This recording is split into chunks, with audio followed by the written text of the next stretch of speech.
especie, ¿no?, de molusco, de caracol, llamamos marino ecuatorial, que tiene mucho que ver con la corriente del Niño y sagrado por una serie de razones, no solo el alimento, sino todo lo que representa, con su vulva, que puede parecer femenina, y sus tonalidades que a veces van desde el violáceo hasta el rojo, pues representa muchísimo.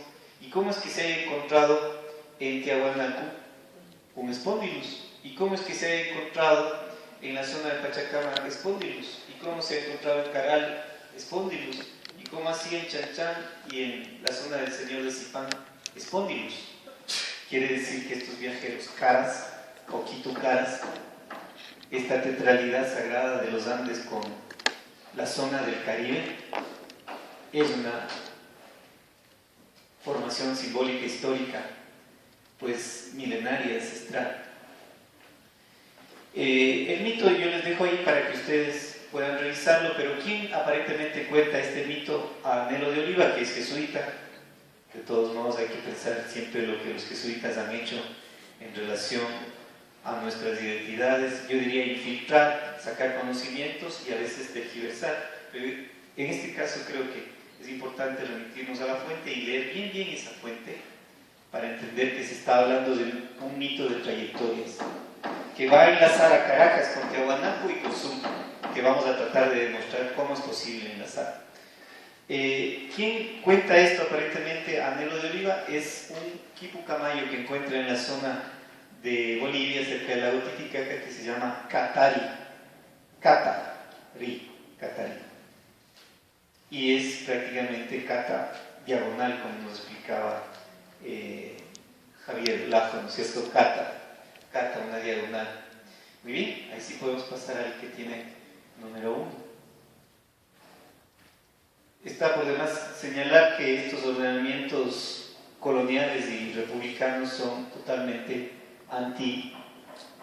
científicos, no son geológicos, no son geobiológicos.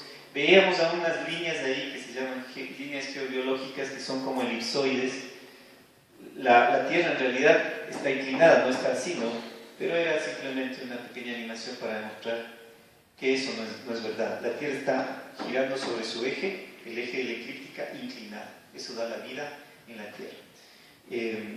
La Tierra tiene vida, tiene un proceso de evolución, la deriva continental, la construcción sucesiva en millones de años de los continentes, la modificación de los continentes, las fallas geológicas, las que nos asustan últimamente también, que tienen su explicación. Por lo tanto, ese es Gaia, ese es Gea, ese es Alpamama, no es Pachamama. Pachamama es el cosmos femenino. Ya. Pasemos al que dice uno, porque ese decía ser. En base a ese mito, pues nosotros diremos que el Minu Mantra, o camino del Inca, o camino real, más bien sería la traducción, camino real, tiene una lógica también, tanto como la lógica que señalaba Javier Lajo ayer, esa línea diagonal. Tienes que salir de ahí, tienes que ir al número 1, al PowerPoint que dice 1. No, ese es 0.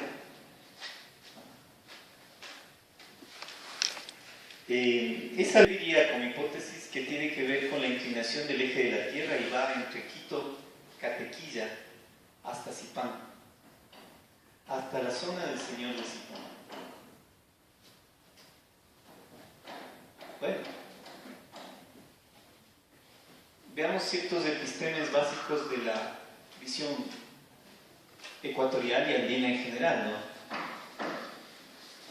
Los epistemes debemos irlos buscando sobre conceptos espaciales y conceptos también que se vuelven totémicos, simbólicos. Aquí, por ejemplo, buscar un centro en la punta de la nariz a través de diagonales, buscar a un felino que está aquí con sus orejitas, pero que tiene una nariz de águila, águila arpía, y un hocico que puede ser un hocico amplio de un caimán y tiene colmillos de felino, y que tiene rayos en forma de serpiente que constituyen las formas de representación del tiempo. Esta es una representación que nos da la pauta para entender quiénes somos desde hace miles de años, y la representación del felino fuego del caimán agua, de la serpiente tierra y del águila arpía aire. Tiene 48 seques, 48 serpientes en direcciones que son radiales, porque confluyen a un centro, ¿no? Es un calendario mal entendido como que fuera simplemente una máscara, pero 48 para 2, 24 para 2, 12.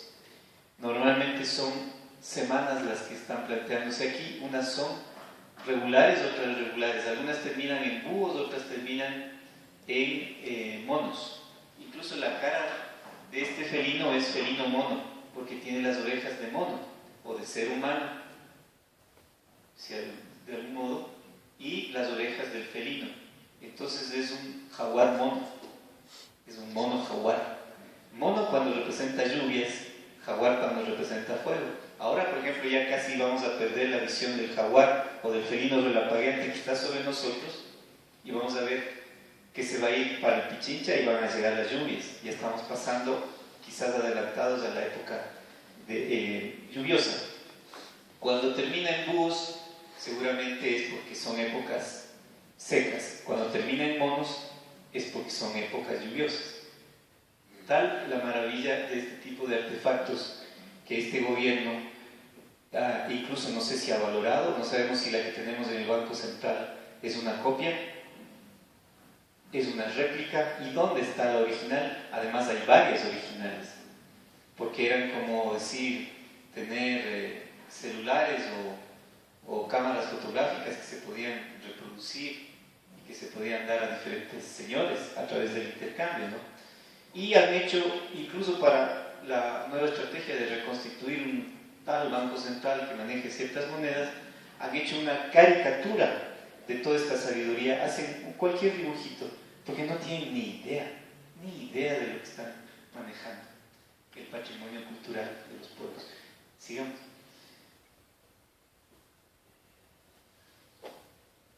Ahí ponle siguiente.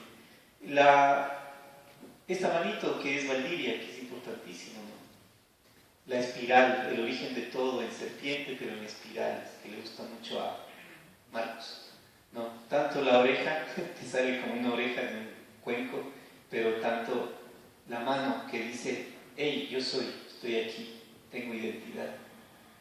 La unidad, pero aquí por ejemplo hay 3 elementos en Trinidad, confluyen a su cabeza, pero muchas veces más importante puede llegar a ser el corazón.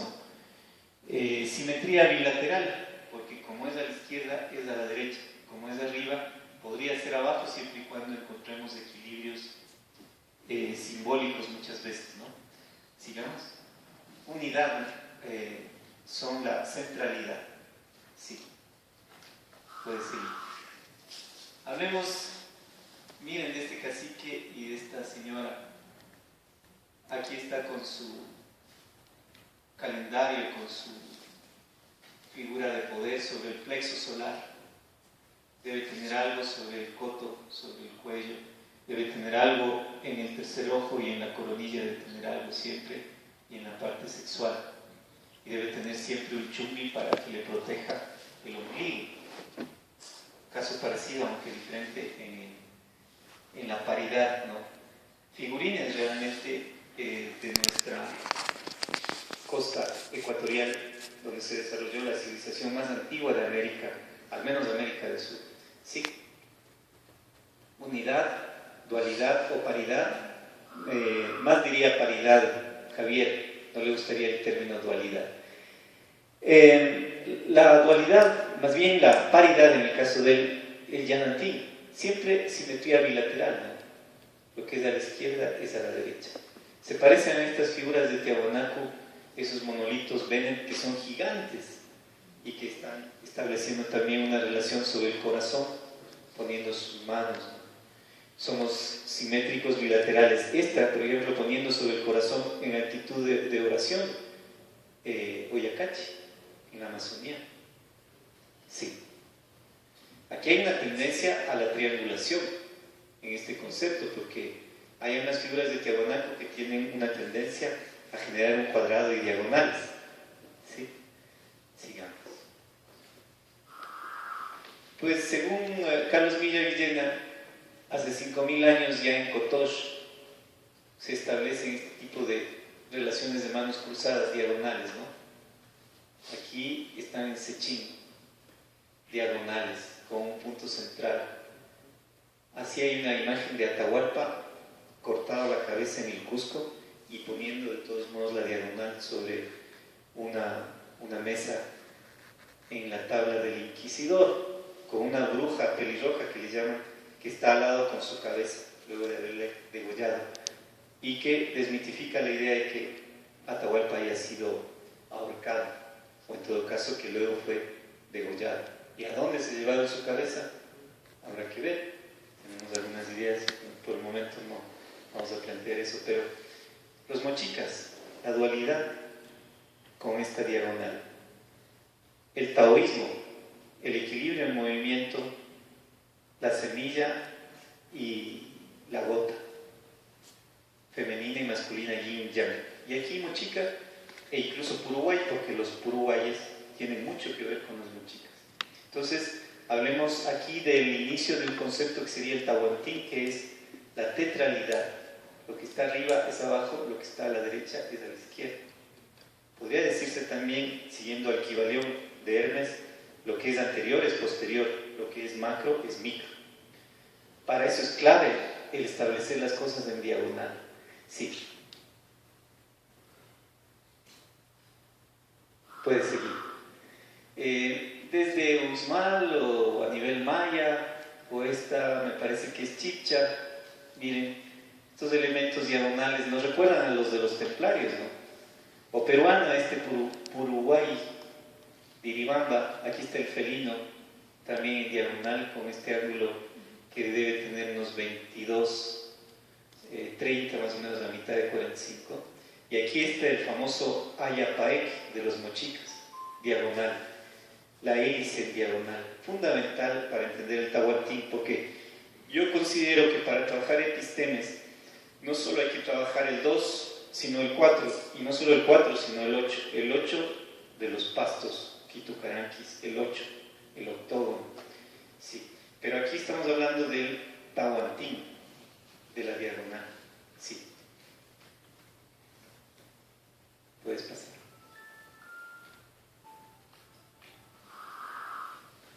Si hablamos de por ejemplo, la estela Raimondi en Chavín de Huántar, nosotros estamos sobre nuestros antepasados, vamos subiendo, ¿no? Janampacha, estamos quizás aquí, pero los antepasados y este felino, que es un jaguar, que no podemos encontrar en Chavín de Huántar a esa altura, debe ser producto de alguien que llevó la noción del jaguar, sea desde la Amazonía, dicen los peruanos, o otras personas dicen desde las costas ecuatoriales, donde había jaguares en el litoral, que es una costa muy diferente a la peruana. La visión de los tres mundos, según Alberto Taxo y Germán Rodríguez, Janampacha, Caipacha, Ucupacha, tres mundos en vertical, aunque tal cual nos decía ayer Javier, no solo en vertical, sino hacia adentro, Ucupacha hacia adentro, Caipacha, otra circunferencia, Janampacha alrededor. Sí. Sigamos. Puede seguir.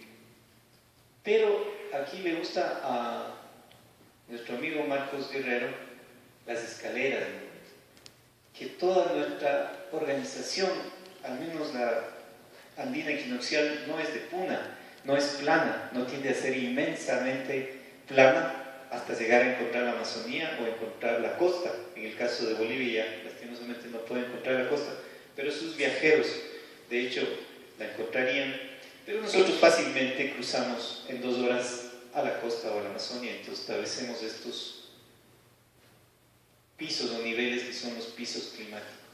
Nuestra figura totémica, el felino relampagueante, el jaguar, que a veces les decía es verdad que se vuelve mono, y la serpiente. Él reina en este mundo nuestro porque nadie se puede enfrentar a un jaguar sin salir ileso, al menos que tenga tanta fuerza y poder que le diga, pues somos también hombres y mujeres jaguar. Entonces, ¿quién va a pensar en esa época que el hombre es el rey de la creación? nadie. Solo la neurosis judeocristiana podía llegar a pensar eso. Entonces lo que se ritualiza es la serpiente con su conocimiento, sabiduría, profundidad, el jaguar con su salto. Debería estar aquí, claro, el águila arpía hacia arriba, porque el águila arpía todavía existe. ¿Hasta cuándo? No sabemos con estos temas del Yasuní, con esta barbaridad de destruir un nicho de conservación de biodiversidad. Y también en la zona de Tolita se ha encontrado nuevamente, se ha reencontrado una águila arpía. La serpiente aquí que mira a los dos lados, al oriente y al poniente. ¿Sí? Sigamos. Esta visión, la visión de la tetralidad, ya cuando hablamos de la Tahuapacha, de la Chacana, como se la quiera llamar, desde el mundo andino, con sus representantes, ¿no? La serpiente, el puma, el cóndor. El cóndor, que de hecho nosotros tenemos, pero para nosotros sería el águila arpía básicamente, y el puma, que también tenemos, aunque pobres pumas, ¿cómo pueden vivir en Pumasqui ahora con esa polvareda, con esa destrucción del valle sagrado? Ni los pumas, ni los seres humanos, ni los pájaros, ni nadie. Un valle sagrado destruido por obra y gracia de unas autoridades incompetentes que ahora están cerrando minas cuando ya todo ha sido prácticamente aniquilado. Entonces, ¿cómo va a haber pumas en Pumasqui? En el lugar del puma ya no hay. Pero en todo caso, además, corresponde a las Andes de Puna. Y la serpiente siempre bajo una perspectiva pues, oscilatoria, de vibración. Sí. Estamos tratando de buscar epistemes, tanto espaciales cuanto simbólicos del mundo andino. Unidad, dualidad, trinidad, tetralidad. Y no solamente yo diría la paridad, porque la paridad sería para mí insuficiente, aunque es la raíz, el 2 por 2 es 4 y el 4 por 2 es 8. Y deberíamos llegar al 8 en el caso de lo andino equinoccial. En el mítico Cusco todo se organiza a partir de un punto central y aparece el Tahuantín y se establece el Antisuyo, el Contisuyo, el Chinchaysuyo, el Collasuyo. Nosotros seríamos Chinchaysuyo, la tierra del mono, por eso somos monos, nos dicen monos, por eso aparecía el mono en la simbólica nuestra. El mono que es jaguar, cuando es verano es jaguar y cuando es invierno es monito, que es la osa mayor saltando, dando las vueltas aparentes sobre la bóveda celeste. Sí.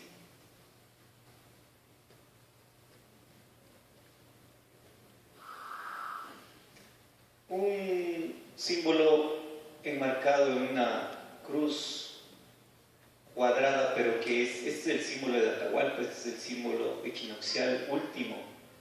Podríamos llamar Quito Inca, porque no estamos de acuerdo en que se quiera denostar bajo la visión españolista colonial de que los incas llegaron aquí. Los que llegaron en todo caso fueron los cusqueños, y llegaron de muchas maneras. Primero llegaron pacíficamente, luego llegaron de manera más violenta, pero establecieron una serie de relaciones. No podemos negar que ellos sean parte de una cultura que está aquí señalizada en este símbolo cañari de Pumapunco.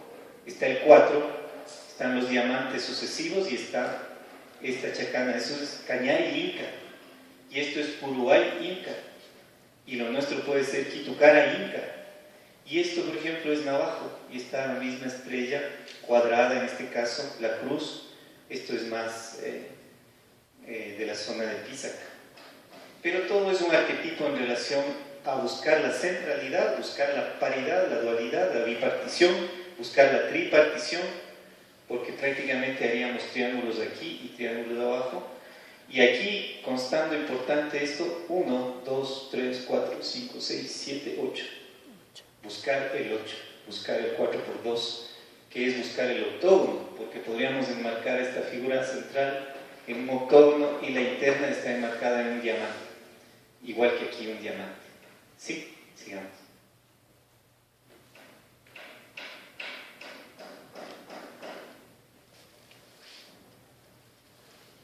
¿Seguimos? No pasa. ¿Por qué salen estos arquetipos? Porque es el manejo de las fases lunares, del manejo de los dos solsticios de equinoccios. Esto es de Gustavo Boyasamí. Es un calendario donde aquí pueden irse contando las diferentes, más o menos 90 por 4 serían 360 días, pero sabemos que en el solsticio de junio el sol se aleja, hace lo que llamamos el perihelio, y entonces no es que sea exacta esta cruz, ¿no? Debería tener su guata. Sin embargo, manera de encontrar el cuarto, la tetralidad.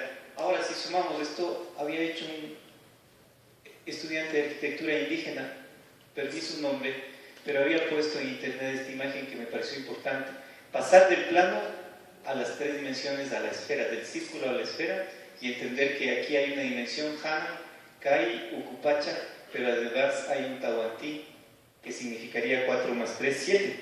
7 dimensiones básicas para entender un punto en estas coordenadas, en esta esfera. 7 dimensiones, por lo menos. Pero como tenemos un punto central, 8. Sí. Los ejercicios que ha hecho Carlos Milla Villena por tratar de relacionar la matemática andina con la matemática occidental, creo que pueden llegar a ser vanos en la exactitud, como decía ayer Javier Lajo, puesto que son dos conceptos diferentes. La una parte de la representación del punto y la línea, y como señala muy bien Marcos Guerrero, la otra parte de la representación de la trama y de la malla, del vacío y de la línea, del 1-0, 1-0. Entonces, por eso es que no llegan a establecerse totalmente los dos como correspondientes. Estos son esfuerzos de un boliviano, ¿no?, Miranda, para tratar de entender también que estas diagonales, como estas diagonales que explicaba ayer Javier, pues tienen que ver con crecimientos proporcionales. Como es grande, es pequeño. Podemos reducir y ampliar una figura de acuerdo a una proporción básica. Pero aquí, por ejemplo, ya aparece una figura que es cúbica y que tiene no solo una diagonal en términos del plano, sino que debe atravesar de un vértice al otro.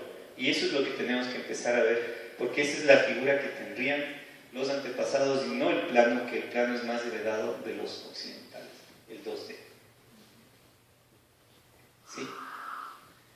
Bueno, ahí sí le puedes seguir poniendo formas numéricas que podrían tener que ver con correspondientes espaciales: la unidad, la dualidad, la tetralidad, la trinidad, la tripartición, etcétera, ¿no?, que podrían devenir un lenguaje. Estos son del libro Semiótica Andina, en el diseño precolombino del hijo de Carlos Milla. La espiral siempre, ¿no?, en yin y en yang. Aquí tendríamos el 9, prácticamente un cuadrado mágico. Aquí la serpiente, pero no solo es dual, no solo es paritario, sino que el otro contiene al uno y el uno contiene al otro. Es decir, el hombre contiene a la mujer contiene al hombre. Pasamos de la paridad hombre-mujer a la relación, incluso el uno contiene al otro, está implícito. De modo que si esto es dualidad o paridad, pero habrá que pensar en estas formas que son a su vez la parte Hanan y la parte Uri tienen un énfasis. Si la parte Hanan es masculina y la Uri femenina, no quiere decir que la una no contenga también a la otra. Eso se ve mucho en el mito de Manco Cápac y Mama Ollo. Cuando fundan Cusco, Manco Cápac se va al Hanan Cusco, Mama Ollo al Uri Cusco, pero no quiere decir que no tenía pareja Manco Cápac y tenía una mujer que guardaba también arriba. Y aunque suene interesante para la visión judeo-cristiana, no es que Mama Ollo no tenía también un parejo, un masculino que también guardaba, pero el énfasis de abajo es de la mujer, dominio de la mujer, y el de arriba del hombre. Hemos perdido todas esas paridades, pero aún la concepción de que somos uno y otro a la vez, pero hay un énfasis quizás en una de las secciones, sí.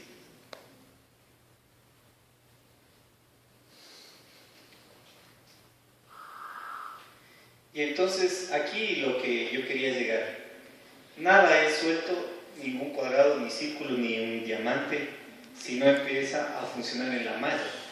Entonces, en este tapiz de Pisac, o en estas estructuras más bien tapices navajos, o estos chumbis o fajas caranqui o tabalo, ¿no?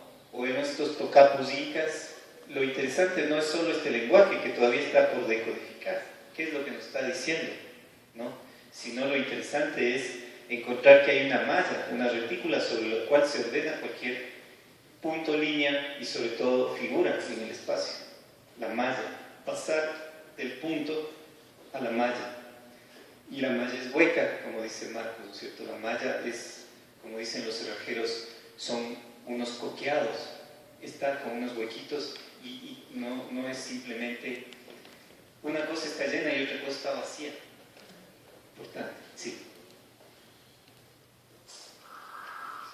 La visión andina, la visión de la serpiente, la visión de que no hay una cuestión lineal, ¿no? El ñaupa es, decía ayer Heidi, el ñaupa es a donde vamos a llegar, pues, puesto que ya llegamos. Si ya llegamos alguna vez, otra vez vamos a llegar, porque todo está girando. El ñaupa pacha es como decir, regresar al futuro, o avanzar hacia el pasado, algo así, porque no es una visión de flecha. ¿Sí? Sigamos.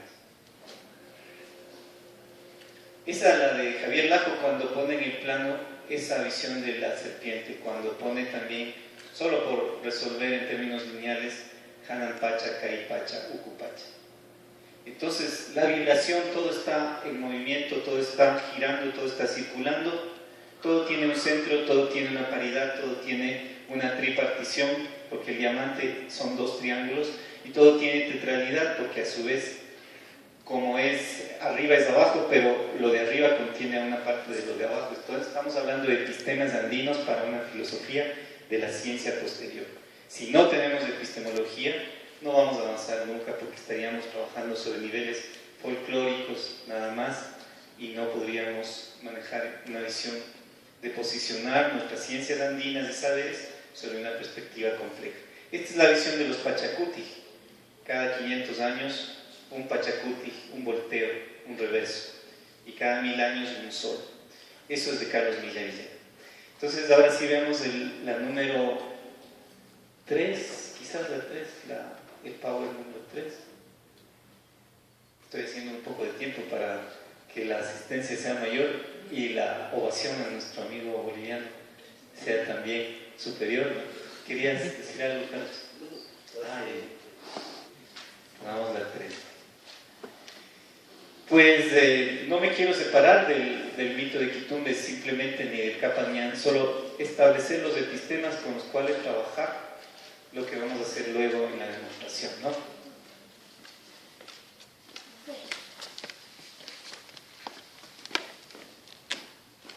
Estaba mostrando las imágenes en una de las vasijas que tienen aquí en la Sierra Centro, cuando se grafica, o sea, dos líneas paralelas y dos tangenciales.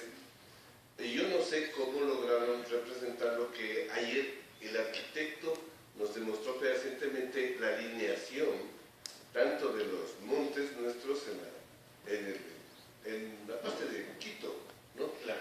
Me refiero desde Piura hasta Los Pastos. O sea, la alineación tan exacta, y lo sé que estaba representado en las vasijas.